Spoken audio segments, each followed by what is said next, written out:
kasih karunia dan damai sejahtera Allah. Itulah yang memelihara hati dan pikiranmu sekalian dalam Kristus Yesus Tuhan kita. Amin. Saudara-saudari, marilah kita mendengarkan firman Tuhan yang terambil dari kitab 2 Tesalonika 2 ayat 3 ditambah dengan ayat 9 sampai 12. Demikianlah bunyi firman Tuhan. Janganlah kamu memberi dirimu disesatkan orang dengan cara yang bagaimanapun juga. Sebab sebelum hari itu haruslah datang dahulu murtad, dan haruslah dinyatakan dahulu manusia durhaka yang harus binasa.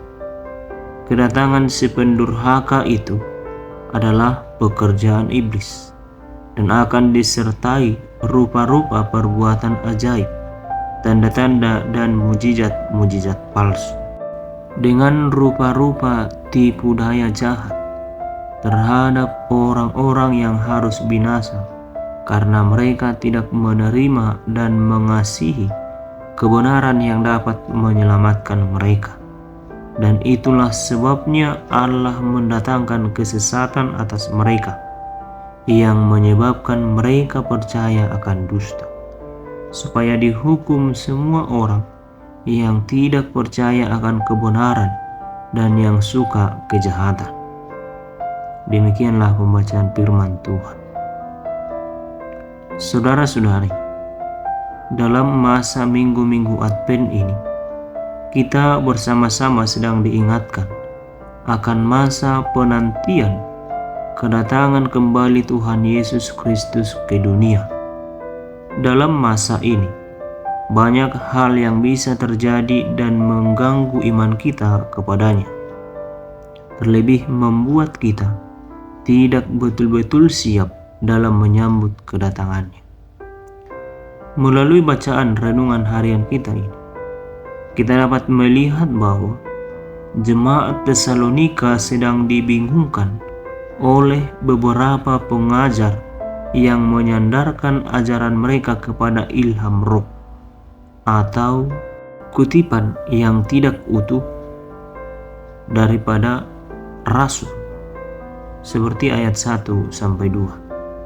Rasul Paulus menegur sikap anggota jemaat yang mudah dibingungkan oleh pengajaran palsu. Apakah ciri pengajaran palsu?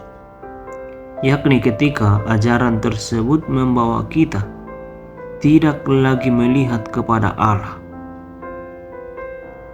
tidak lagi memandang kepada kemuliaan Kristus, melainkan kepada upaya-upaya untuk meninggikan diri, seperti kata Paulus dalam ayat 3-5.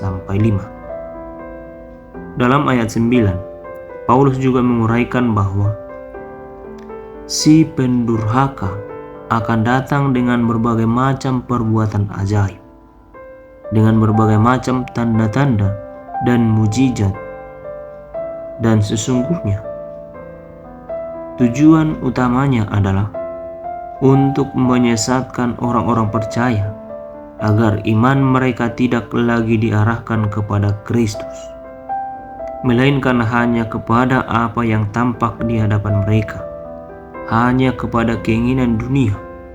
Oleh sebab itu, berhati-hatilah, sebab hal ini telah terjadi pada saat ini.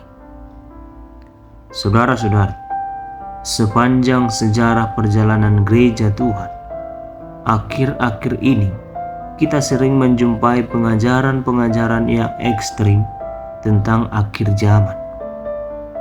Tetapi melalui renungan ini, rupanya sejak gereja purba pun, gejala itu sudah lazim terjadi pada zaman para rasul. Oleh karena itu, Paulus meluruskan pengertian jemaat seolah Tuhan akan segera datang. Sebagai rasul Tuhan, ia mengingatkan bahwa sebelum kedatangan Tuhan akan lebih dahulu terjadi aniaya yang ditimbulkan oleh para antikristus. Siapakah para antikristus itu? Dalam firman-Nya, ia disebut si murtad seperti ayat 3, si pendurhaka seperti ayat 7-8. Bahkan banyak penafsir mengartikan antikristus ialah kerajaan Roma yang karena menyangkali panggilannya sebagai hamba Allah, ia berubah menjadi binatang buas. Mungkin itu adalah ciri awal dari antikristus kelak, yaitu penggabungan antara kekuasaan sosial, politis, religius melawan Kristus. Paulus dengan tegas mengingatkan kembali tentang apa yang perlu diberitahukannya, yaitu yang pertama, tentang akan datang dahulu murtad, dan yang kedua, harus datang dulu manusia yang durhaka, yang sangat sombong dan mengaku seperti Allah, bahkan duduk di bait Allah. Dan yang ketiga, pendurhaka akan datang, tetapi masih bekerja dengan diam-diam. Banyak orang akan percaya oleh karena keajaiban dan mujizat-mujizat palsu atau kesembuhan ilahi. Hal seperti ini akan berlangsung terus-menerus hingga sampai kedatangan Kristus, seperti dalam ayat 7 yang dikatakan Paulus. Namun, saudara-saudari, ingatlah juga bahwa mengenai kedatangan Yesus Kristus, Yesus sendiri katakan bahwa Dia tidak tahu.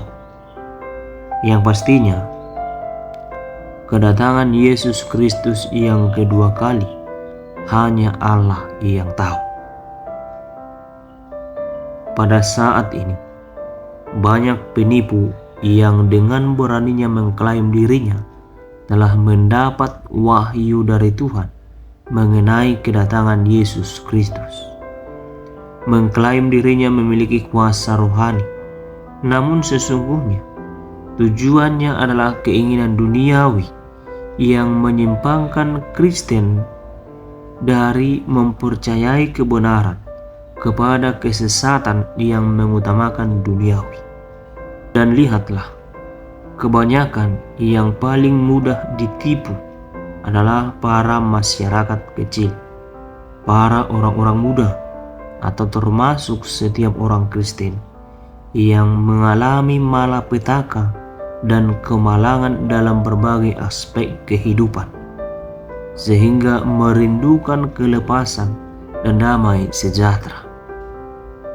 Ketahuilah, situasi kita, kelemahan ekonomi, kelemahan fisik, bahkan kelemahan pola pikir, iblis dapat mempergunakan itu membuat kita menjauh dari Allah, membuat kita merasa bahwa seolah-olah Allah itu tidak benar.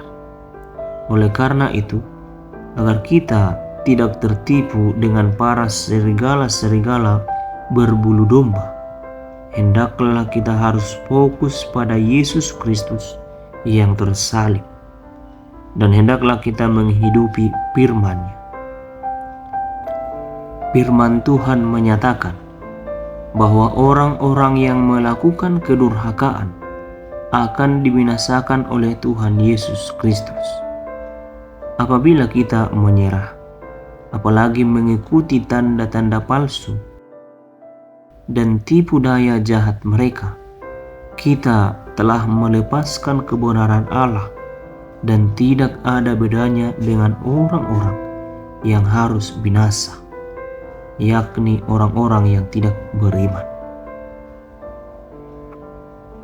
Saudara-saudari, melalui renungan harian Luther kita hari ini, kita sebagai orang yang telah dipilih, dipanggil dan dimurnikan Allah lewat firman kebenaran dalam baptisan kudusnya, hendaklah kita menghidupi baptisan itu.